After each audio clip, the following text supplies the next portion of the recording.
सहनाववतु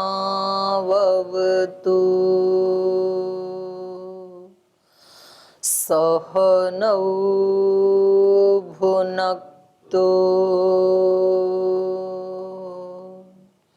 सह वीर्यं करवावहै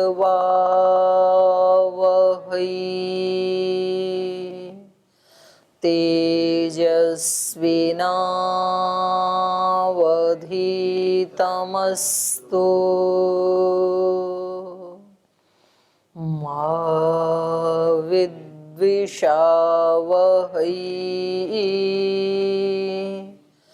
ओम शांति शांति शांति।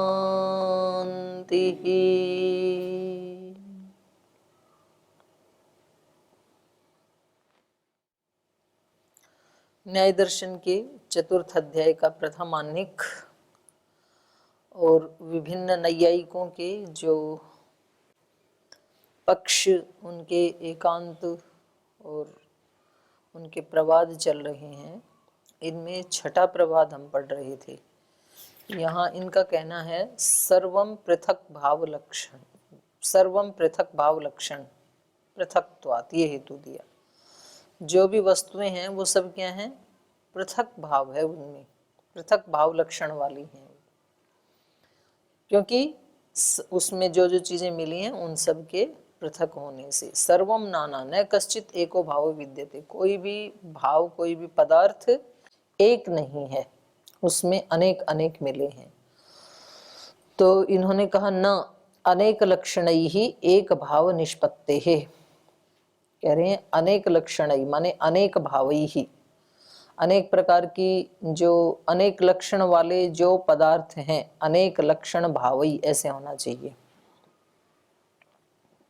या अनेक विध लक्षणई, अनेक प्रकार के लक्षण हैं जिनके, उनसे एक भाव निष्पत्ति, किसी एक भाव की निष्पत्ति हो रही है। और अगला एक और समाधान दे रहे हैं, लक्षण व्यवस्थानात् एव अप्रतिषेधः, ये हम पढ़ रहे थे। तो इस सूत्र का अर्थ है लक्षण की व्यवस्था होने से। हर पदार्थ का यहाँ पर लक्षण बताया गया है। गो का लक्षण है गोकस्मात् गमनात्, आचार्य कस्मात् आचरणात्, वृक्ष कस्मात् वृश्चनात्, तो सबके लक्षण बताए हैं ना। लक्षण व्यवस्थानात्, सबके लिए एक एक लक्षण की व्यवस्था होने से भाव, कोई भी चीज एक नहीं है, ये इसका प्रतिषेध आप नहीं कर सकते।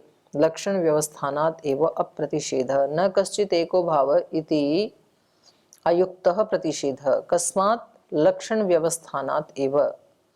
यदि लक्षणं भावस्य संज्ञा शब्द भूतम, संज्ञा शब्द भूत जो भाव का, इस पदार्थ का जो लक्षण बताया है, तद एकस्मिन् व्यवस्थितम, तो वो एक अवयवी के रूप में ही व्यवस्थित है।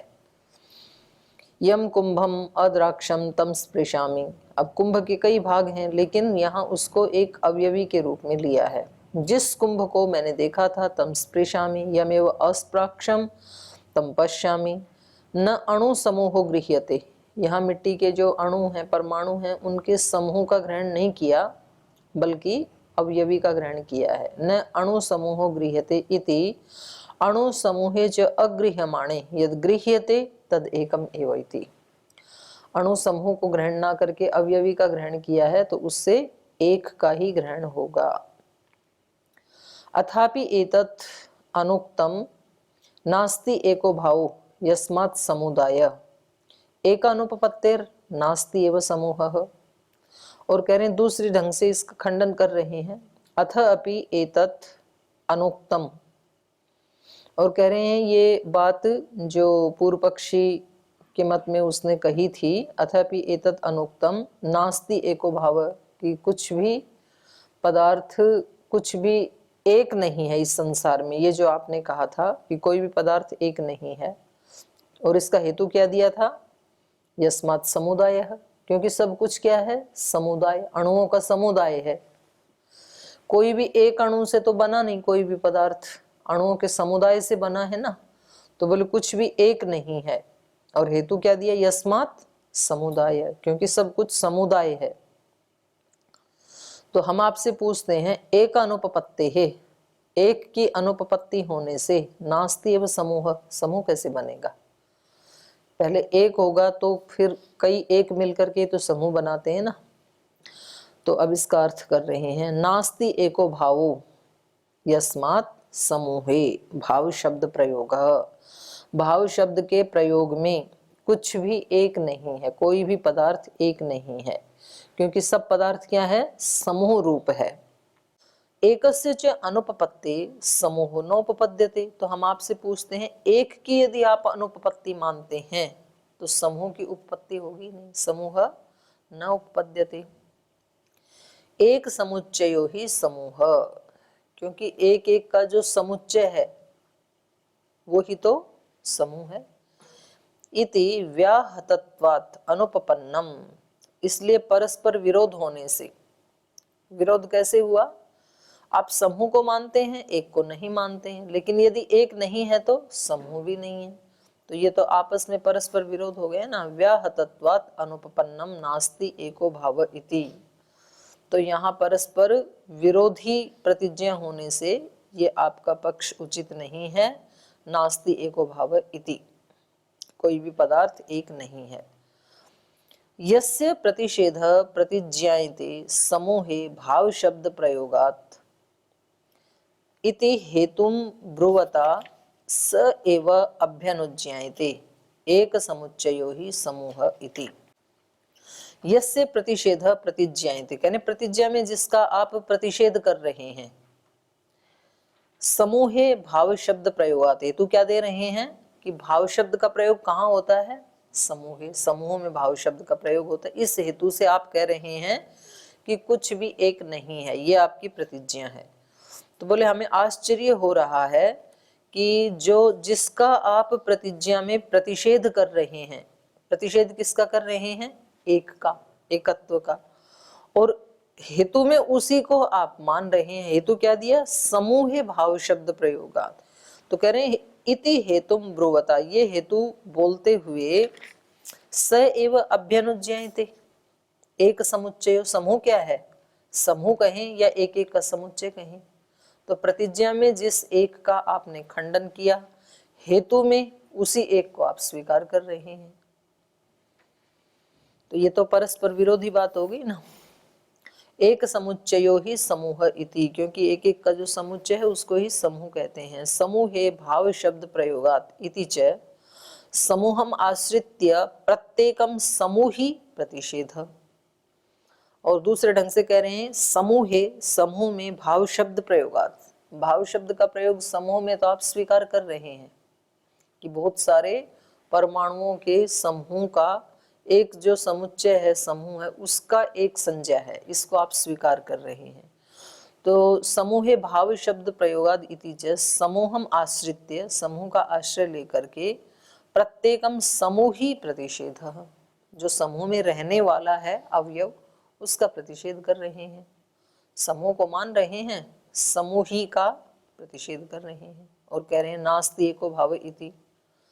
सो अयम उभयतो व्याघातात् यत् किंचन वाद इति, तो ये आपका उभयतो व्याघातात्, दोनों तरफ से विरोध हो रहा है। दोनों तरफ से किधर से, प्रतिज्ञा में भी विरोध और हेतु में भी विरोध। प्रतिज्ञा में विरोध कैसे हुआ, कुछ भी एक नहीं है, तो कुछ भी एक नहीं है ऐसे कह रहे हो, इसका मतलब कुछ चीजों को तो मान तो रहे हो ना आप, सब चीजें क्या हैं, समूह रूप होने से। तो बोले यदि एक नहीं है तो समूह कैसे बनेगा, और यदि समूह को मान रहे हो तो एक का प्रतिषेध कैसे कर सकते हो आप फिर। तो दोनों तरफ से आप व्याघात को प्राप्त हो गए, इसलिए आपका ये वाद कैसा है, यत् किंचन वाद, माने तुच्छवाद है ये, यत् किंचन अनादरणीय है, ये तुच्छवाद है। इति त्रिभिः सूत्रैः सर्वनानात्व निराकरण प्रकरणम, तो सब कुछ में नानात्व है, इस बात का यहाँ पर निराकरण किया गया है। अयम अपर एकांत, ये 7वां प्रवाद है। सर्वम अभावो भावेषु इतरेतर भाव सिद्धेः।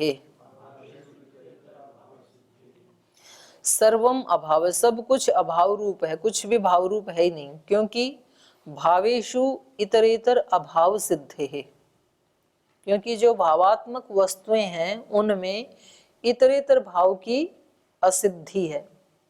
घट जो है वो पट नहीं है, पट है वो घट नहीं है, घट में पट का अभाव है, पट में घट का अभाव है।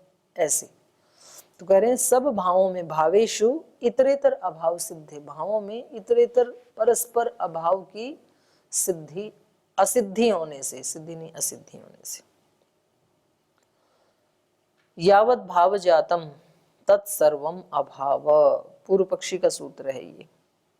जो कुछ भी यावत भाव जातम, जिसको आप भाव कह रहे हैं, जिसको आप पदार्थ कह रहे हैं, पदार्थ मात्र, तत्सर्वम अभाव, वो सब कुछ अभाव रूप है। कस्मात् भावेषु इतरेतर अभाव, इतरेतरा भाव सिद्धेः, भावों में इतरेतर अभाव की सिद्धि होने से। तो उदाहरण दे रहे हैं, असन गौहु अश्वात्मना अनश्वो गौहु, यहाँ पर अल्प विराम लगा लीजिए गौहु के बाद।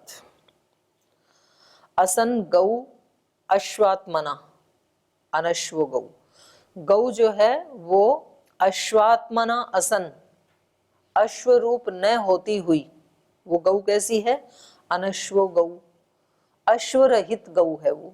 तो उसमें किसका राहित्य है, अश्व का। गो, क्योंकि गो अश्व नहीं है, तो अश्व न होते हुए गौ अनश्व गौ है।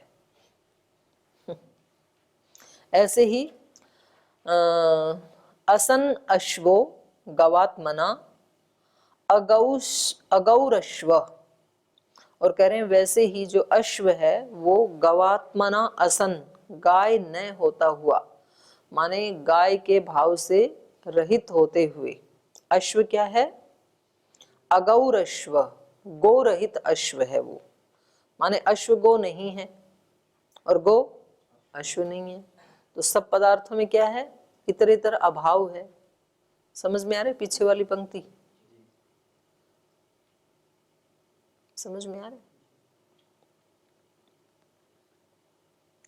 तो कह रहे हैं यहां पर इति असत प्रत्यस्य प्रतिषेधस्य च भाव शब्देन समानाधिकरण्यात् सर्वम अभाव इति। तो यहाँ पर इति असत प्रत्यस्य, असत का जो ज्ञान है, असत का ज्ञान माने गो में अश्व नहीं है, यही तो असत का ज्ञान है।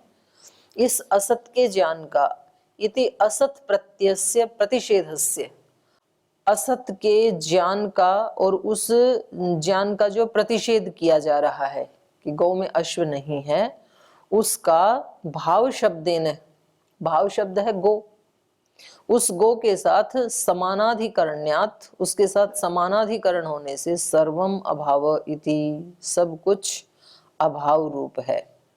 माने गो आदि जो भाववाचक संज्ञाएं हैं, भाववाचक जो शब्द हैं, उनके साथ समानाधिकरण, असत का समानाधिकरण, असत के प्रतिषेध का समानाधिकरण दिखा करके, और यहाँ पर सब कुछ को अभाव सिद्ध किया गया है। तो इनकी प्रतिज्ञा समझ में आ गई आपको, इनका दोष समझ में आ गया है ना। अब इसका समाधान दे रहे हैं।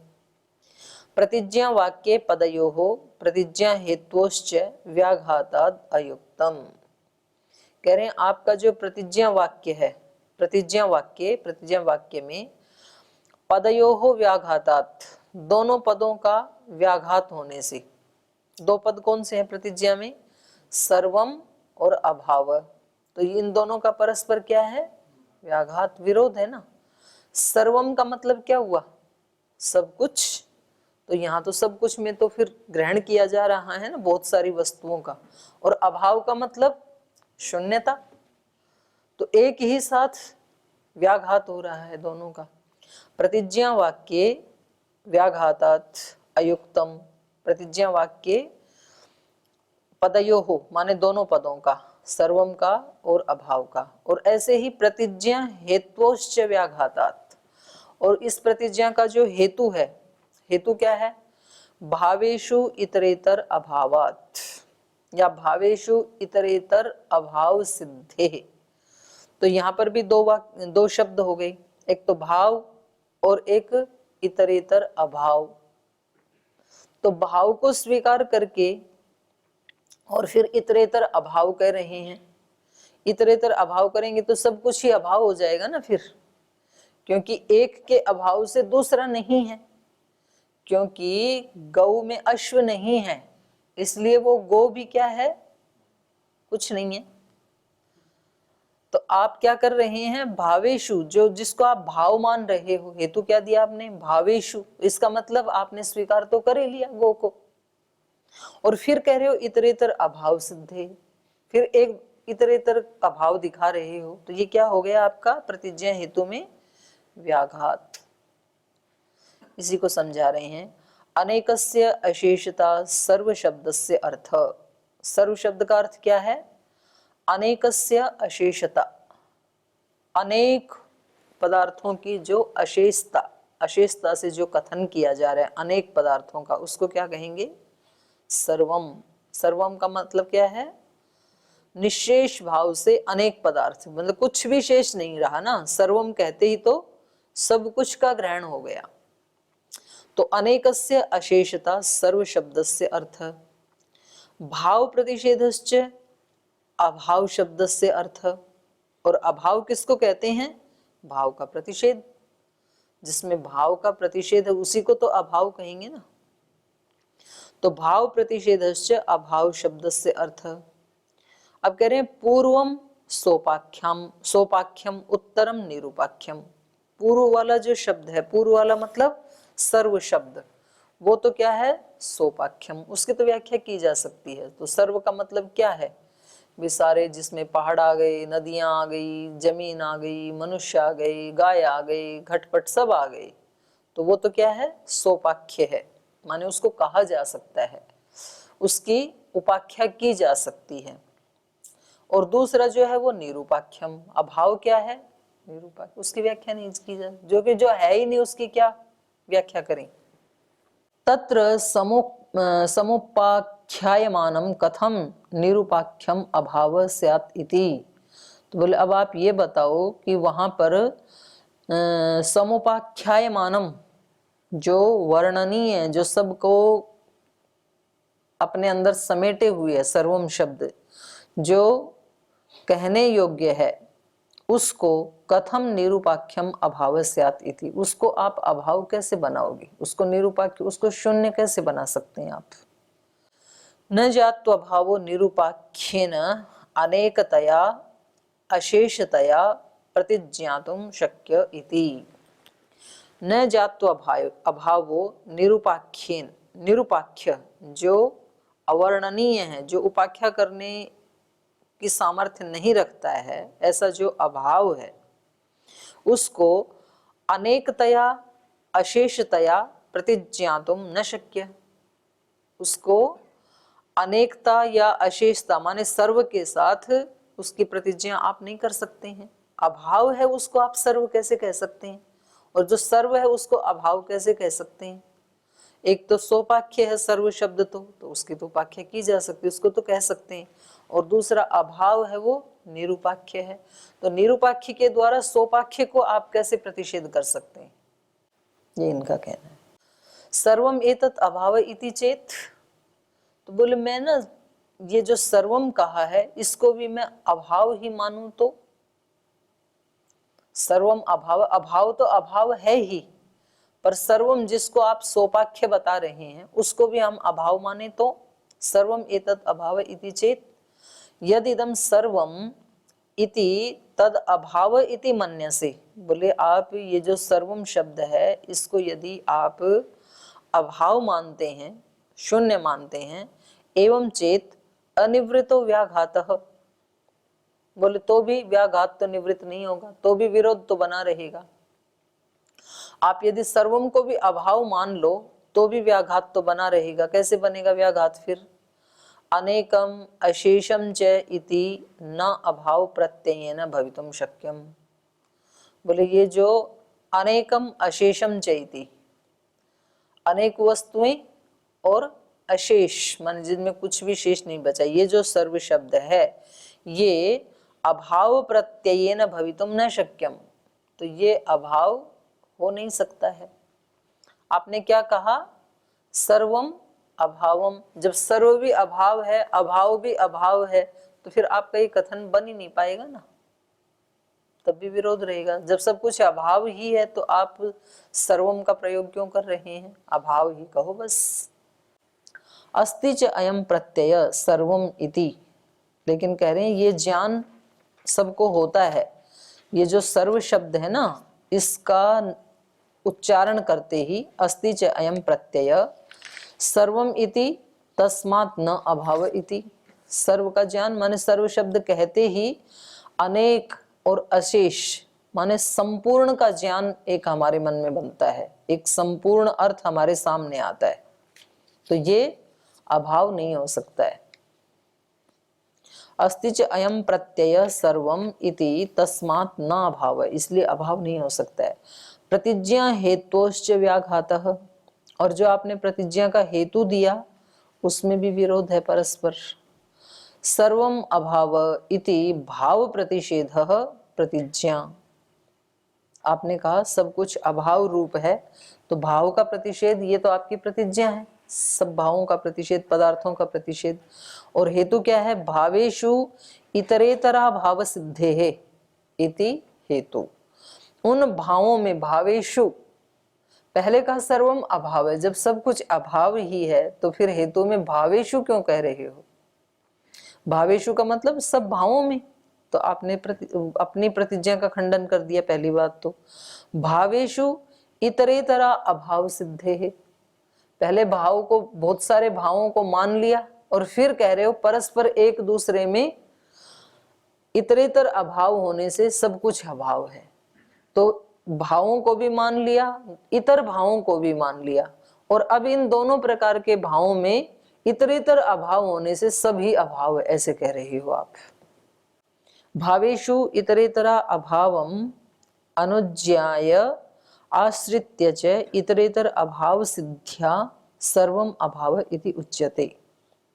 बोले आप भावेषु इतरेतर अभावम इतरेतरा भावम अनुज्ञाय, अनुज्ञाय माने आश्रित्य, भावों में इतरेतर अभाव को स्वीकार करके, पहले तो भावों को स्वीकार किया फिर अभाव को स्वीकार कर रहे हो, उसका आश्रय लेकर इतरेतरा अभाव सिद्ध्या, इतरेतर अभाव की सिद्धि से सर्वम अभाव इति उच्यते, आप कह रहे हो सब कुछ अभाव है। यदि सर्वम अभाव, यदि सब कुछ अभाव है तो भावेषु इतरेतरा अभाव सिद्धे इति न उपपद्यते। जब सब कुछ अभाव ही है तो भावों में, जिन भावों में आप अभाव ढूंढ रहे हो वो भाव तो कहीं मिलेंगे ही नहीं। यदि सर्वम अभावो भावेषु इतरेतर अभाव सिद्धे इति न उपपद्यते, तो ये आपका हेतु बन नहीं पाएगा।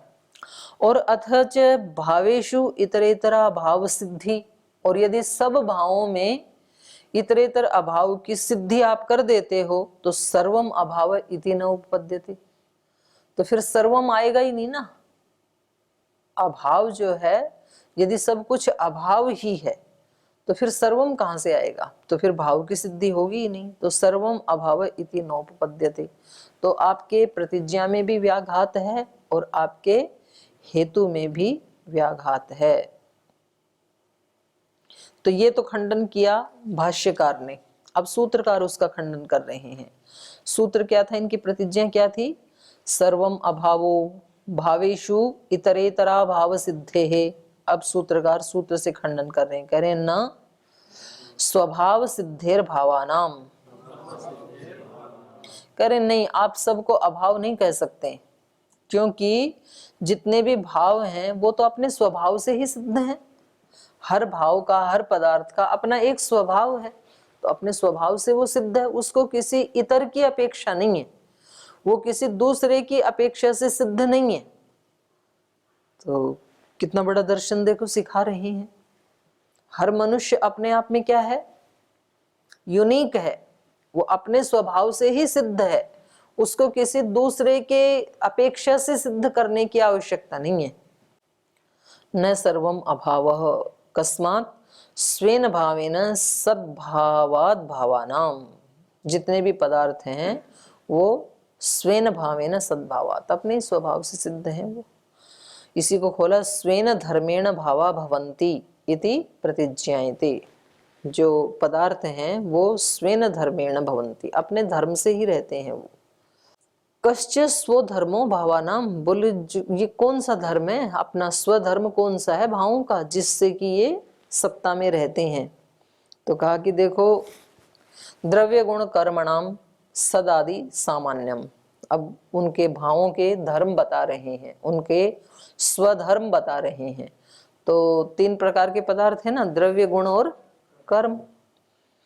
तो कह रहे हैं उसमें सत आदि सामान्यम, ये तो सामान्य धर्म है। सत आदि मतलब सत्ता स्वरूप है सब, जितने भी पदार्थ हैं, और प्रमेय हैं, सबका कोई ना कोई नाम है ना, जानने योग्य है सब।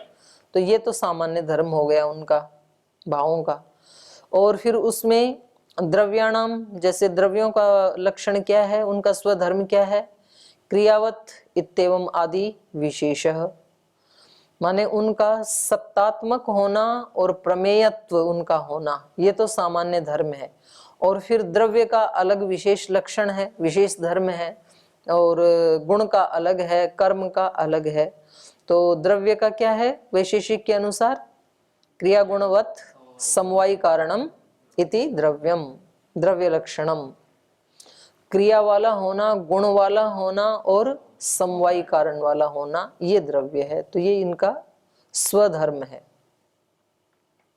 स्पर्श पर्यंता पृथिव्या इति च प्रत्येकम च अनंतो भेदः, और द्रव्य जो हैं उनको बताया कि पार्थिव द्रव्य, द्रव्यों में भी फिर कितने द्रव्य हैं, 9, और उनमें जो केवल पार्थिव द्रव्य हैं उनमें कहा स्पर्श पर्यंता पृथिव्या, जिनमें शब्द रूप, रस, गंध और स्पर्श, ये 4 गुण हैं, वो सब क्या है, पार्थिव द्रव्य हैं, शब्द को छोड़ करके। तो स्पर्श पर्यंता, स्पर्श पर्यंत अर्थात 4 गुण वाले पृथिव्या पार्थिव द्रव्य हैं। इति च प्रत्येकम अनंतो भेद, और फिर उन पार्थिव द्रव्यों के भी अनंत अनंत भेद हैं। जैसे पार्थिव द्रव्य है गो, तो गो के कितने भेद हैं, अनंत हैं।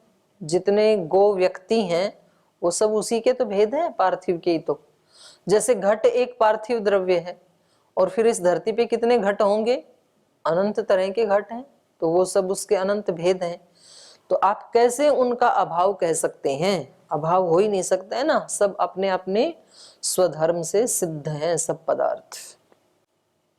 सामान्य विशेष समवाया नाम च विशिष्टा धर्मा, विशिष्ट धर्मा गृह्यन्ते, और कह रहे हैं ऐसे ही द्रव्य गुण कर्म हमने ऊपर बताए, सामान्य विशेष समवाय जो हैं उनके भी अपने विशिष्ट धर्म हैं, नित्यत्वादि, तो वो भी उससे उनका भी ग्रहण किया जाता है। तो इसलिए सब कुछ को अभाव आप नहीं कह सकते हैं।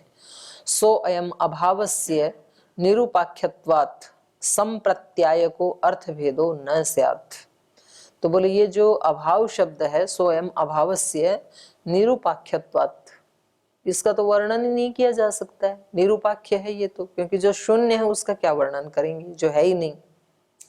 वर्णन तो उसका किया जा सकता है जो है ही नहीं उसके बारे में क्या। सो अयम अभावस्य निरूपाख्यत्वात् संप्रत्यायको अर्थभेदो न स्यात्, माने उसमें निश्चयात्मक रूप से, संप्रत्याय का माने निश्चयात्मक, निश्चयात्मक रूप से अर्थभेदो न स्यात्, विशेष धर्म से जो अर्थों का भेद है वो तो सिद्ध नहीं हो पाएगा ना अभाव में।